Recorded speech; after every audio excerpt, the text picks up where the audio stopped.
Episode 24 with Jon Weece. Hey everybody, you're listening to the Never Forsaken podcast, looking at the lives of the outcasts, the seekers, the never forsakens, those in or out of the local church and passionate about Christ. The show is broadcast weekly, and show notes and more information can be found at neverforsakenpodcast.com. I'm your host, John Robinson. Let's get into the show. Jon is the pastor of Southland Christian Church with 4 locations in central Kentucky with a membership of about 15,000 people. I visited Southland on several occasions, and I can attest to the worship being intimate, the preaching relevant, and the people friendly. Jon shares with us what it takes to pastor and lead a church of this size, as well as discussing his new book, Me Too, which comes out tomorrow, February 2nd. In his newest book, Jon Weece looks at how God turns the ugliness of the cross into a spectacle of eternal beauty. If you've enjoyed listening to the podcast, first of all, I'd just like to thank you tremendously. I appreciate the support. I love to have you reach out on social media. Tell me where you're listening from. Share your thoughts on the show. Anything. I just love to know where the listeners are from and how much you're enjoying the podcast. If you're listening on iTunes, please subscribe to the show, rate it, leave a review. That would help me out greatly. And finally, if you feel to support the show, it's listed on Patreon at patreon.com/neverforsakenpodcast. You can support the show with an amount just as little as $2, $5, or $10 a month, and that would go a long way in helping to defray the cost of the show. Thank you again for your support. All right, my guest today is Jon Weece. Jon is the lead pastor or the lead follower of Southland Church in Lexington, Kentucky. Jon, welcome to the show. Thanks for having me on, John. No problem, Jon. If we could just kind of jump in and start with a little bit about your Christian upbringing and your history, and how did you become the pastor of Southland Church? Sure. Grew up in Columbia, Missouri. My parents were campus pastors at the University of Missouri for 40-plus years, so that was home. And I didn't grow up in a traditional church background. Grew up going to church with a few thousand college students, and saw my parents keeping the gospel really simple. Anytime they saw someone in need, they invited them into our home. And I never knew when I got off the school bus who I was going to be eating dinner with or who was going to be sleeping in the spare bedroom. So that exposure to the gospel at an early age had a big impact on me, and it just was a natural progression into me developing a faith in Christ. Well, that's not something that I think a lot of people do nowadays, especially in this area. It seems like you have to really be safe, and I'm sure it was like that years ago too, but that's pretty remarkable to have that kind of a background and that kind of openness. Yeah, my dad and mom really kept things very simple. To them, obedience, meant everything. So if Jesus said, Matthew 25, we love the least of these, then that's what we need to do. There was no trying to create a program for that or trying to, explain it away. It was like, if there's a homeless person, we're going to provide a home for them. If there's someone who's hungry, they're going to get food. And, it was obey first, ask questions later. And right. I never felt, like it was unsafe. There were times where I, just thought every family lives like this. And we had a Vietnamese refugee situation when I was a real little kid, and 8 people from Vietnam moved into our little house. And wow. I just, I thought that was kind of normal. And as I grew up, obviously learned that it wasn't. But at the same time, want to model that in my own life for my own family as well as for the church I'm leading now. Yeah, that's totally living the gospel. You got this phrase, Jon, that lead follower, which you kind of used to describe yourself. And sure. That really stuck out with me when I first came down here and first attended your church. Instead of lead pastor or whatever, I really, really love that phrase. And how did that whole phrase even come to be? Yeah, oftentimes in the Gospels, you see Jesus referring to himself as the Son of Man. I think it's almost 100 times, 90 sometimes. And, all the phrases or titles he could have assumed, Son of Man was the one he went with most often. It was humble. It was, less. And I think for me, looking at titles, I've never been comfortable with titles. I think we end up elevating people and putting them on pedestals when we give them titles. So on our team, I just kind of took Paul's phrase where he said, follow me as I'm following Christ. And I just decided, I'm going to be a follower of Jesus. I might be a couple steps ahead of a few people. I might be a few steps behind. I don't know. But just being the lead follower made sense to me. And it kind of keeps in my head and heart categorically where I fit in the grand scheme of things too. Jesus gave us all the same job description. We're supposed to wash dirty feet. And I don't know of any title that would help me do that better. So I just, in my heart of hearts, want to, keep in mind who I am and where I came from. Yeah, dirty foot washer would be a kind of an odd title to have. It'd be awesome. It's cool to do it, but then you have capital letters. Dirty foot washer would be That's right. would be odd. And the other thing too that's pretty remarkable is you have numerous services on the weekend, and you don't preach them all the time. Where like me growing up in the church, it was the same pastor every single Sunday, unless the 2 Sundays a year he was on vacation or something. Sure. So your philosophy is a lot different than that, in that you're the lead, but you're not always the one preaching. So how does the message that you're trying to get across? How do you get that through to everyone else who's preaching as well? Sure. I think the goal for us is to represent a team approach or a family approach. I'm in meetings with staff members all the time, and they have great things to say. And so I know they're listening to God. Their relationship with God is solid. So I want to, kind of push them out to the center of the stage and let the rest of our church hear from them. I think we've kind of got an overinflated view of excellence in the church today. And, someone may not be as polished as the next communicator, but that's not what God looks at anyway. And so in my mind, I just want faithful people out at the center of the stage, people that are really living out this message of Jesus, this hope that we have. So we've kind of built a team approach. And again, it mixes it up. And I know for a lot of people that show up at church, they're excited because you don't know who's going to be up every weekend. And yet every person that's up has really had time to prepare their message and think through what they want to say. And they always deliver some good truth that the rest of us can grow from. Yeah, I agree. It doesn't really feel like there's a disconnect. Like if you're not there and someone else is preaching, it's like, there still feels a congruency of kind of the whole theme of the church and the mission of the church as well. Now, several podcasts ago, I spoke with a gentleman, a pastor named Carl Vaders. He's an author and a blogger and a pastor, and he does a lot of work with small church ministries and small churches. And we had a discussion about that because it seems like a lot of conferences you go to, it talks about large churches and church growth, but the statistics that he came up with was something like 80% of the world's churches are small churches, which is defined as under 200 members. Southland is not that. So, a lot larger than that. And so, you're in the tens of thousands, but about 14, 15,000 or so. And, so the question I have for, to kind of shepherd over a large church is, how are you able to effectively shepherd and minister to a church the size of Southland?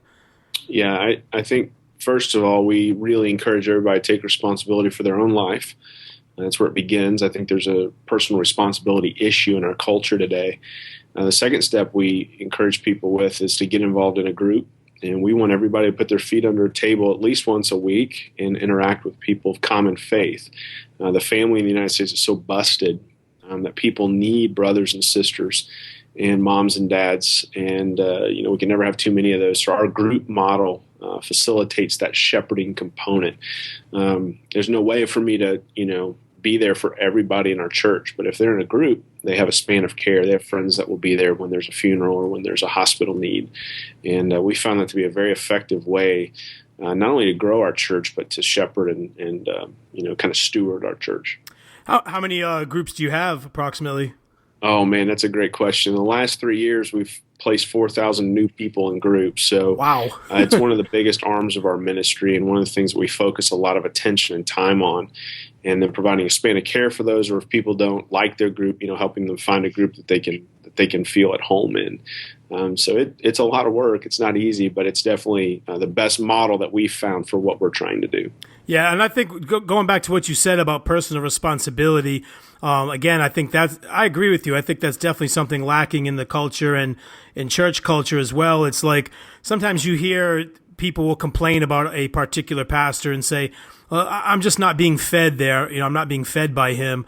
And, it's obviously got to be more than somebody just showing up at church on Sunday and Sunday after Sunday after Sunday. There's got to be meals happening throughout the week. Sure. I think the key for people is that they learn how to read the Bible for themselves and study it for themselves and not be so codependent on a pastor or on someone else to spoon feed them.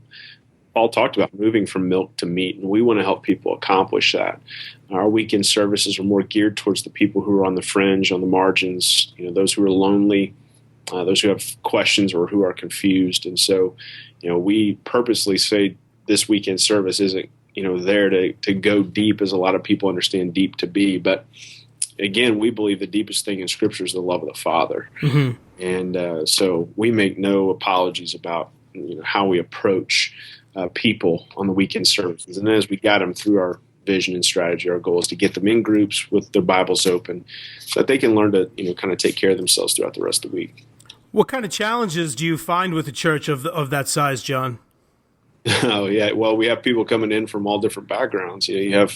Because we've created a safe culture for people, everyone shows up.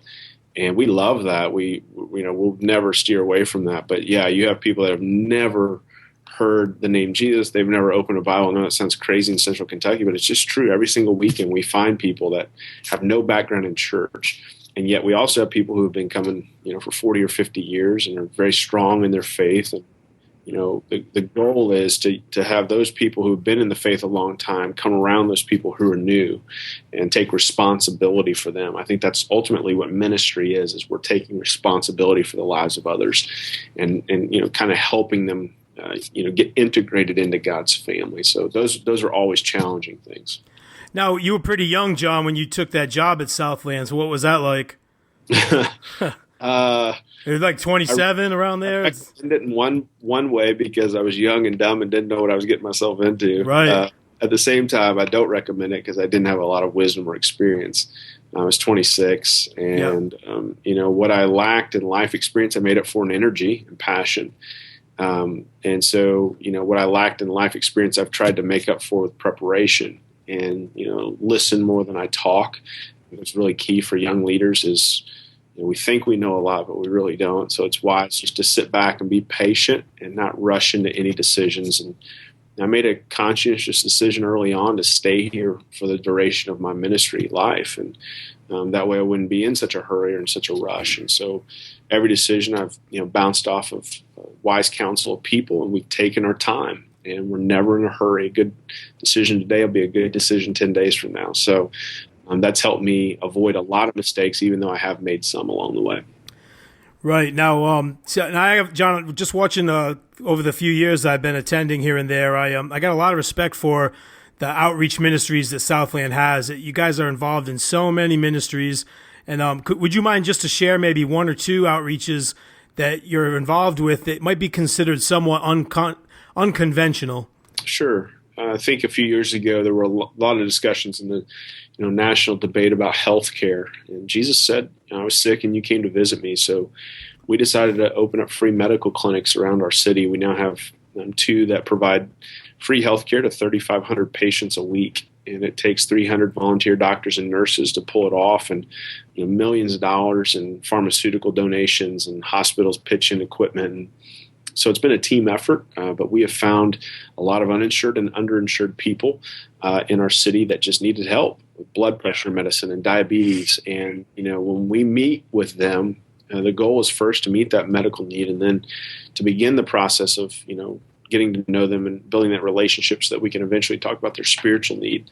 There'd be one ministry that's unconventional. We're also in 12 strip clubs every Tuesday night. We provide a free buffet to the dancers and the men who are there.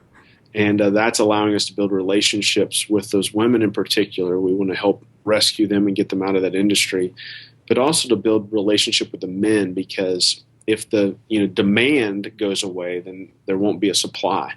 And so we're trying to help men understand what they're doing to a culture of women.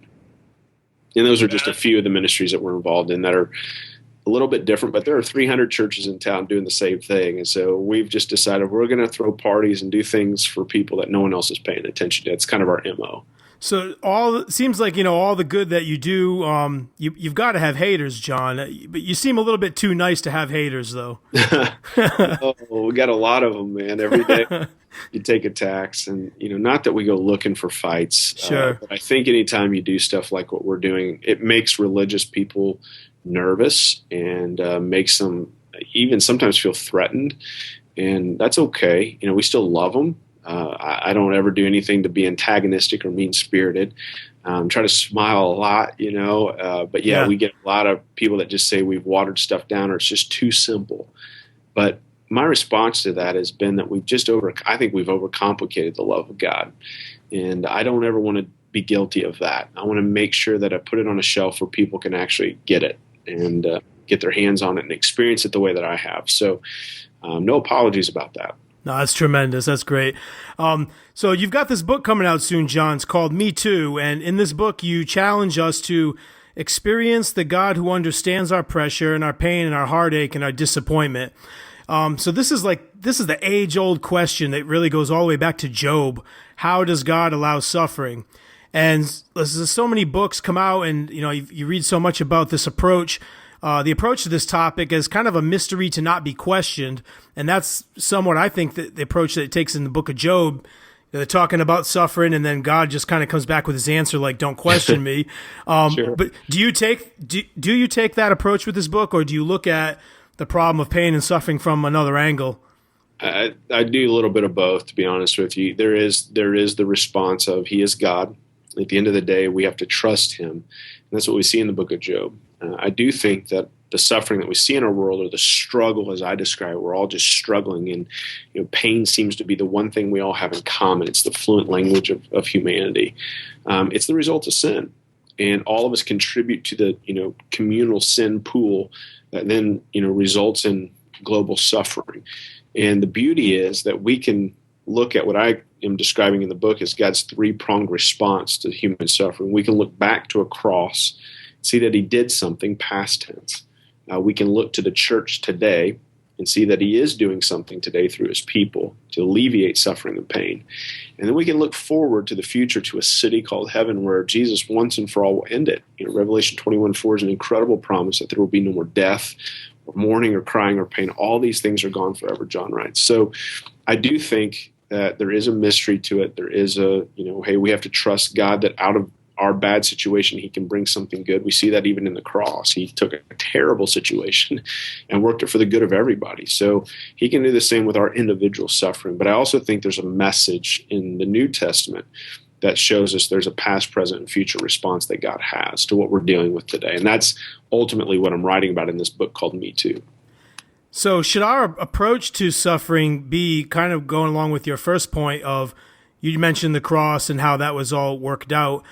What is the Christian's approach to suffering supposed to be? We should just embrace it, everything that comes our way, and just because sometimes that makes a person have that really kind of defeated attitude, kind of depressed, or it can kind of go even where it's like, oh, woe is me, which I don't really think that's the proper approach either. What's the best quote unquote Christian response to pain and suffering? Yeah, Paul builds a great case in Galatians 6 where he says, carry each other's burdens, and in this way you fulfill the law of Christ. I mean, Jesus told us to expect problems. We're going to have them. So I think it's foolish, or, the prosperity gospel that says, hey, if you have enough faith, you won't go through anything bad. I just don't see that anywhere in Jesus' teaching. So I think the best way to deal with it is to help each other, to carry it. And I know this in my own life. My own vulnerability breeds intimacy. When I'm honest about what I'm struggling with, what I'm going through, people don't love me less, they love me more. And the same is true when people tell me their stuff, what they're struggling with. I don't love them less, I love them more, and I want to help. And so if we see someone in need, a brother, sister, or anyone else, we should help carry whatever that burden is, if it's emotional, physical, or spiritual. I think all too often the church has just hidden their junk, and we've projected this very polished, almost perfectionistic tendency, and so the world can't relate. And just because I'm a Christian, I'm saved, and my sins are forgiven, doesn't mean I'm exempt from cancer or I'm exempt from marriage struggles. So I just want to be honest about all that stuff and put it out there and let people know we're all human. We're all going through the same exact stuff. The difference for those of us that are believers is we have the Holy Spirit helping us, this incredible loving community called the church. And we have a Father who ultimately understands and has promised to end it. And I think that's an incredible message that we have at our disposal. Well, so this is a little sensitive because you've talked about the church helping one another, and kind of the focus of this podcast being called Never Forsakens. It's kind of has a focus on outcast and fringe type Christians. So I know that some of my listeners will be hearing what you're saying and probably kind of scoff at it and say, yeah, well, I've tried that. I've done that. I've been to church, or I've been to church my whole life, and I've been rejected by Christians, or I've been made to not feel welcome at church. And I'll be honest with you, it's part of the reason I don't go. I kind of dip my toes in the water, but I've got a hard time committing to a church now after years of kind of being hurt by church. So what words would you have, Jon, for those that have been hurt by the church and sometimes over and over for years and years? Yeah, I mean, it's understandable. I meet people all the time who have been dinged, beat up, and my heart breaks for folks that are in that situation. I would say be patient with yourself. God's going to be patient with you. And, at the same time, don't give up on your pursuit of a relationship with Christ, even if the church has, betrayed you. So that would be my primary message. Then, at the same time, I think I would also say that, it's really easy to get jaded. And I think that's what Satan wants too. So, maybe don't lump every church into that category, and don't let, your experience with the church overall be, kind of the defining factor for every church, because not every church is like that. The other thing I'd probably say, practically speaking, is go to AA meetings, or go to, Narcotics Anonymous meetings, or Sex Addict, Anonymous meetings. You'll find the church in interesting places. It's not always gathering on Sundays. And the vulnerability that I see in like AA, to me, is the same vulnerability I'd love to see in the church. And that's the kind of culture we're trying to create. So maybe it's not your traditional church experience, but there are other places where you can go and experience, I think, what God actually had in mind. Yeah, you hit the nail on the head with that one. I have a really good friend, Christian, longtime Christian, and was actually on church staff, and he's been through that whole really bad experience process of, end up having to leave church. And he ended up become an alcoholic, and that's where he goes now. And we have the conversations, and he's excited about AA because he's like, this is kind of what I've been looking for this whole time, And he was like, boy, if I ever was to start a church or get involved in church again, I would really kind of model it after AA. So it's kind of funny that you mentioned that. Yeah, it's actually really smart, man. I see more and more people who are healthier because they've been through some kind of rehab or recovery ministry, and they're just healthier than the average person, mainly because they're honest. And I think that's where, people who are honest in dangerous cultures, dangerous church cultures, they get beat up for it. And that just absolutely crushes me. Nothing breaks my heart more than to hear that. So know that you got a brother who's sympathetic to it. And I'm sorry, even though I maybe didn't cause your pain, I'm sorry on behalf of other Christians who have.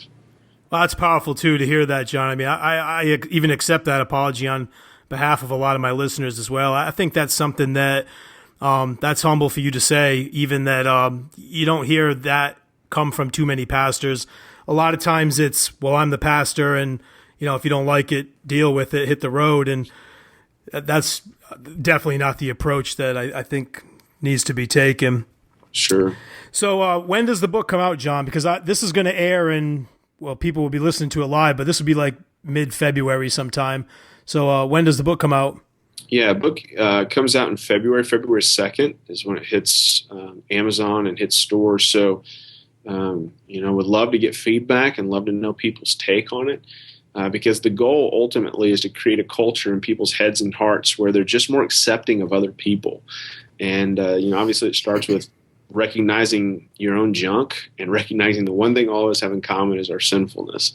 But at the end of the day, I would love for people to be able to create communities that are just kind of Me Too oriented, and safe and secure, where we can be honest and be who we really are and not hide that stuff. So love feedback if people would be willing to give it. Yeah, I'm looking forward to it. The book will be out before this airs, but I'll definitely get all the links up and have that, to be able to access to the listeners. And so I know you got like 1 million plates that you're spinning and so much ministry and what going on, but what are you looking forward to the future? What do you have in the works? Yeah, a lot of things right now, but one of my favorite things that we do is called the Dollar Club, and there are churches doing it now around the United States, but we just ask everybody at our church every weekend to give an extra $1, and then we find one person in need in our city every week, and we just go meet whatever their need is in the biggest way possible. So it's just really fun to, see, someone who needs a surgery and they can't afford it, and we show up and say, hey, we want to pay for that. Or, they need a wheelchair accessible van, and we're like, hey, we're going to take care of that for you. So you don't have to, have that stress anymore. And I don't know, that's something we've been doing for a while, but it never gets old to me. I just love being able to bless people and blow them away, because that's what the grace of God's done in my life. I didn't deserve it. He's been ridiculously generous towards me, and I just have a fun time helping people. So it never gets old, and I'm sure God will give us more new, fresh ideas. We always ask him, hey, who's not being paid attention to in our city that we can love on. So I'm sure in the next few months he'll drop some new ideas in our lap. Absolutely. Well, I hope so. I mean, Lexington's a great city. Probably going to look to move up there before too long, or unless y'all move down here, then I'm gonna stay here and we'll get involved. It's a possibility. So if we do, I'm going to be counting on you, man. We need good guys like you helping us. Yeah, definitely, man. I look forward to that. All right. Well, so how can we follow you, Jon, and how can people stay in touch with you? Yeah, I'm on Twitter. That's usually the easiest way to find me, and just tweet at me, and I'm usually pretty good about responding. If you want to direct message me, that's another way. Or you can get on my website, or our church's website, southlandchristian.org, and just fire me an email. So pretty responsive to those things, and do my best to get back with you in a timely fashion. So. All right, Jon. Well, I appreciate you taking the time to share with us the heart, the vision of Southland, and the work that you guys are doing in Central Kentucky.